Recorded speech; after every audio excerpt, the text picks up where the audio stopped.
morning, dear respected judges, my dear fellow friends, and everyone present here. Today, I am more than grateful to have this opportunity to speak on the topic of mental health and well-being for all as a global priority. According to a survey conducted by Institute of Health Metrics and Evaluation in the year 2017, 792 million people suffer from mental health disorder. Globally, 8 lakhs people committed suicide every year, which is hauntingly a great number. And it is no mystery that our society paid ever less heed to this disorder until recently. The thing is, we can break down mental health disorder into the simplest form to the most traumatizing severe problems. And starting from the simplest form, it can come from living in a very judgmental society where we compare each other or judge people according to the way they dress or the way they look, or we can even judge them according to the way they think. This may be a little thing to us by speaking about how people look or judging in every little thing they do, but the thing is, this little thing, they can ignite fire and cause wildfire within themselves, which can eventually lead them to committing suicides. Talking about social media, this topic is not something which is very alien to all of us. The thing is, we spend our time scrolling through social media hours and hours, day in, day out. We start comparing to ourselves to the things we see in screens, not just look-wise, but even in lifestyle. And this kind of thing, when it really hits to our core, it is very toxic, and in severe cases, it causes many mental illnesses in youths, not only in youths, but even in older people, and eventually leads to committing suicides.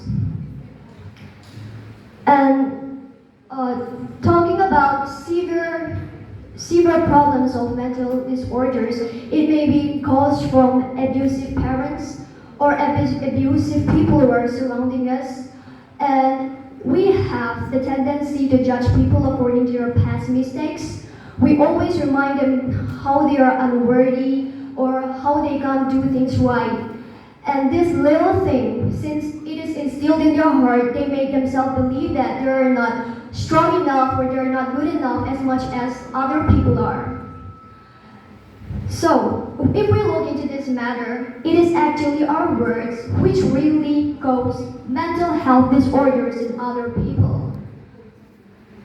Because when we look into our own words and be a little bit considerate in the words that we use, we can drastically decrease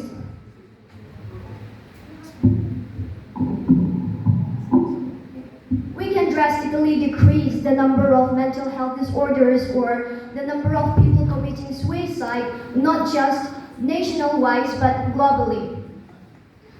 And the victims who are suffering from these disorders, we tend to treat them so insignificantly that they are scared to speak to speak for themselves, or there is fear in them to show up because they're scared of being judged by society, that they may not fit in, or they may be the odd one out. So they mask it up. They mask the way they truly feels about themselves. They're scared to talk to their parents or friends, and there is no way we are approaching psychiatrists. And this eventually leads to increasing in the number of more youths suffering from mental health disorder. And when we come to other diseases like cancers, AIDS, or just mild diseases like headaches and stomach aches, we consult the best doctors, go to the best hospitals to get the best medication we can get. But when someone is talking about mental health disorder, we treat it so normally that we don't even consider it as a disease comparing to other physical disease.